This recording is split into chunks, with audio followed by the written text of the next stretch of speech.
সূর্য মামা, বলো ভাগ্নে, আপনি এত তাপ দিচ্ছেন আমি ছাদ থেকে কাপড়ও আনতে পারছি না। একটু তো তাপ কমায় দেন। আরে মাত্র তো শুরু, তাপ তো আরো বাড়বে। কি যে করি। হ্যাঁ, বুদ্ধি পাইছি।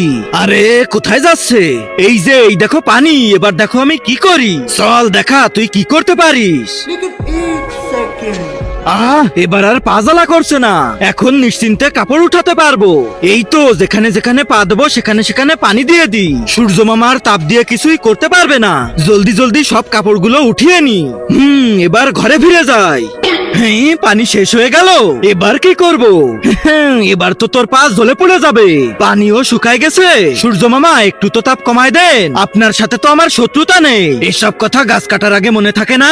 এখন এসব কেন বলতেছিস? আরে আমি তো ফেসে গেলাম, এবার কি করি? পাইছি বুদ্ধি। তার আগে যারা চ্যানেলটিকে সাবস্ক্রাইব করে দিবে তাদের মা বাবা যেন অনেক দিন বেঁচে থাকে, আর যারা ভিডিওটাতে লাইক কমেন্ট করে দিবে তাদের মনের আশা যেন পূরণ হয়ে যায়। কমেন্টে বলে যাও আই লাভ ইউ মা বাবা। এই কাপড়গুলোই পায়ের নিচে দিয়ে চলে যায়। এবার তুমি কি করবা সূর্য মামা? আরে তোদের সাথে তো পারা মুশকিল।